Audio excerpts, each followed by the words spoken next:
fucking pointing at it. Hey guys. Hey. So I work with him at the contractor job here in Vegas, doing closer support and shit on the ranges. But he's Air Force just like I am, JTAX, and just cool dude. Happy to have him around, hang out. He's been law enforcement, he's a paramedic, he's Air Force, he's been all sorts of shit. So I'm trying to make this applicable to the crowd that's here today, right? So I'm kind of skipping like a lot of big team military type stuff. Dangers, again, not really in any sort of order, but at the same time, kind of. So your fatal funnel is going to be any sort of... So fatal funnel and threshold are kind of synonymous, right? So fatal funnel, I guess, is anywhere where if a bunch of guys are set up, they're going to be trained on that entry point, right? But a threshold could be many things other than a doorway. It could be the double gate entrance to like a courtyard. That could be the threshold. This bay door is a threshold. Hallways are bad, right? Imagine like a hospital, right? You got that fucking long hallway and you got, what, 30 rooms on each side, depending on the hospital.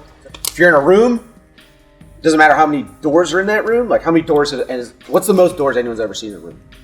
2, maybe 3 if there's an entrance, an exit, a closet door, whatever. So once you're in the room and the team has secured the room, that's kind of your safe zone, right? So that's why rooms are not on this dangers list, okay? So fatal funnel, threshold, hallways, bad. Get the fuck out of the hallway. You don't want to waste any time in the hallway.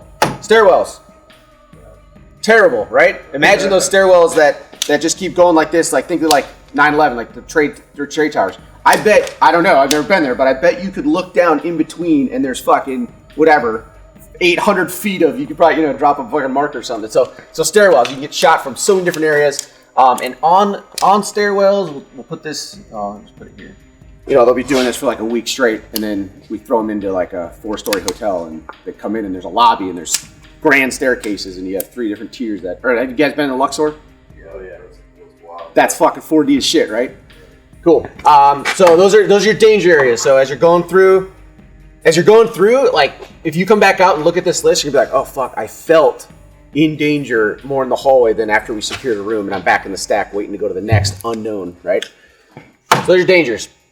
Again, terms we'll cover later. Priorities. CQB priorities are people with guns, right? Because those things can hurt you.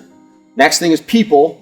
Next priority is open doors, followed by just doors in general, whether they're closed or half open. Obviously, the guy with the guns are priority. But if you have open doors, your next priority is the people. Because yes, they're open doors, there's no danger yet.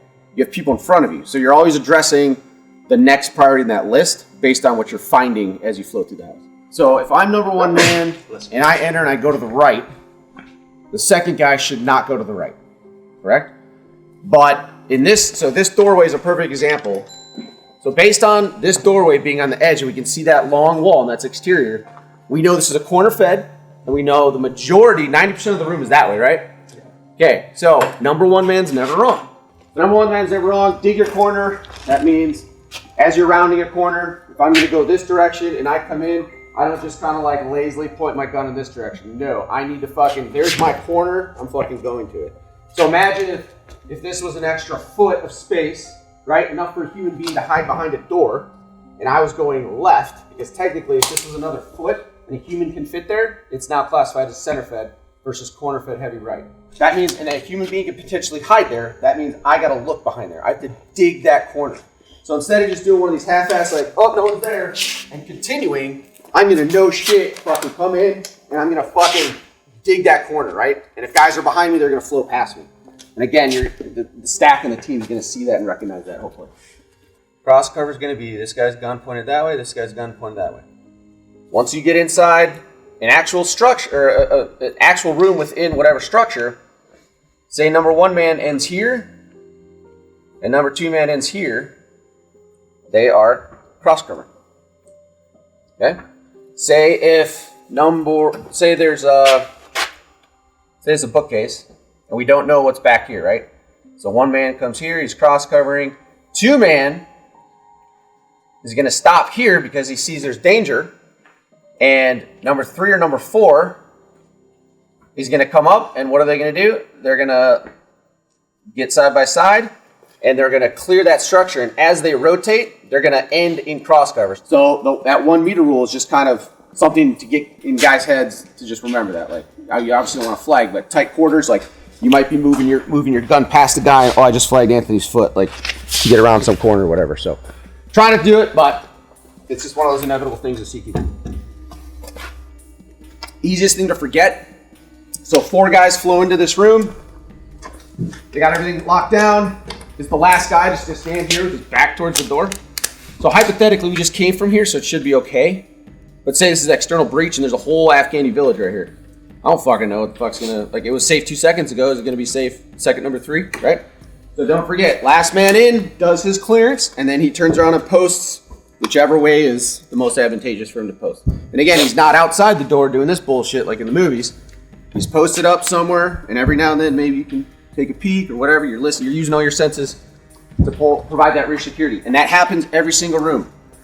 So you're in a room, so say we're fucking 10 rooms deep, we enter the room, rear security turns around, posts up, or like a hallway. We go from a hallway into a room, rear security is gonna post up on the hallway. Again, you're not exposing yourself in the hallway, you're just posting to make sure no one's coming up from where you just were. Run your wall. So when I say run your wall, when I did this example where one man was, say 2 man is here, 1 man here. So 1 man button hooked and dug his corner. So 1 man entered, dug his corner. He sees no threat in this corner. He has to run his wall to end a cross cover. Again, number 1 man's never wrong. Anthony, question for Anthony. 1 man comes in, stops, doesn't run his wall. Where does number 2 go? Number 2 continues to run the wall. Number 2 runs the wall because number 1 man's never wrong. So it's all about picking up the slack if either the guy fucks up or if it was the guy had 2 options, just chose option A versus option B, not that one was right or wrong. And that's where you guys have heard, and it applies to everything. If you have a team that works together, the longer you work together, the more you get to know your guys, right? I'm taking my little pie steps. I'm pieing. I get to here, I've seen 90% of the room. Okay, that's awesome. It's a good thing. We'll talk about that when we're going to practice this technique. It's all I haven't seen is that corner, that way. So, go towards the unknown. Me, personally, and I think Anthony personally too, I've seen 90% of the room. Why would I go where there's nothing? I'm going to try to protect my team more, and I'm going to go towards the unknown, so I'm going to go this way. Because I have 2 options. I can go left or right. The principles, priorities, and things like that, those will change with your SOP. So just one of the principles I would take away from this is look for work, right? So if 1 man goes in and he goes towards the known, then you got to go towards the unknown. If 1 and 2 go to the right, number 3 should be going to the left, right? So you're always looking for that lacking coverage. And in the real world, say if you guys are clearing your own house or something like that, you have a burglary, a home invasion, there's no do-overs, right? So if it's just 2 man, it could be 5 man, you could be having a party, you could have 3. Always be looking for that hole in that space. And we'll talk about it like as we go through. Guys are going to go, 2 guys go to the same direction. Number 3's just got to follow through. So I'm about to talk about it. Let's add that. Never enter a room by yourself. That's like CQB 0, you know? Never enter the room by yourself. So 2 men minimum on everything. But for sake of your fields of fire and cross cover, we're gonna base it all off 4 people. So 1 man, 2 man, 3 man, 4 man. You have center fed, where the door is in the center and you have space on the left and space on the right. You have corner fed, heavy right. Then you have corner fed, heavy left. That's it. You have 3 rooms. That's it. So now you enter a center fed room and you have a fucking balcony up here with like 4 doors. One's open, one's closed. You have a stairwell going down. You have another exterior door facing, like, yes, just because there's only 3 basic structures to a room, like, there could be 1,000 things going on just within these 3 structures. Or if you just stick your head out that door, which you guys already got a little tour, like, holy fuck, that space is overwhelming, right? If we were going to CQB just that entire warehouse portion, just that one open area, fucking nightmare, right? I demonstrated the pie technique, and I was able to see 90% of the room, and I decided to go to the unknown, correct? Well, in a center-fed room, you're inevitably, no matter how many times you pie it, you're going to have 2 unknown areas that you can't see. So again, back to 1 man's never wrong. So it's like, well, fuck, on a center-fed, where do I go? I got 2 unknowns. Doesn't fucking matter. Number 2 goes the opposite. But like, we'll systematically, we'll get center fed, corner fed left, corner fed right. We'll get those 3 down, just entry. Mm-hmm. Then we'll talk about how to open doors, how to go down a hallway, how to enter a room off a hallway, how to enter a hallway back from a room.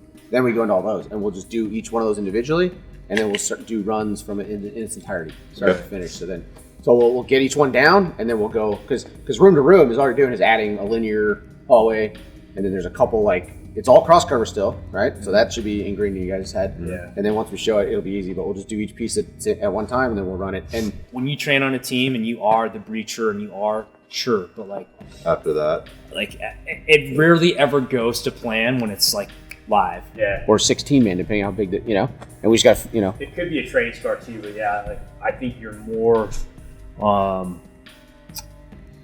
employable if you are just kind of that universal plug and play solution. Yep. So don't get too wrapped up in like I've got to go to a corner because Okay. that that other wall may not be covered or just in the room itself can kind of dictate how guys are going to flow, right? Okay. You might hit like this room looked like it was a center fed room, but the room is built like an L. So this guy goes right and he immediately hits like a walkway, and he's like, well, so now you have to run the corner, and so just pay attention to what you see and read the room, and then flow with your team. no time limit. right? And again, like I'll demonstrate nighttime under nod CQB. It's literally like if you took this video he's filming right now and hit slow mo.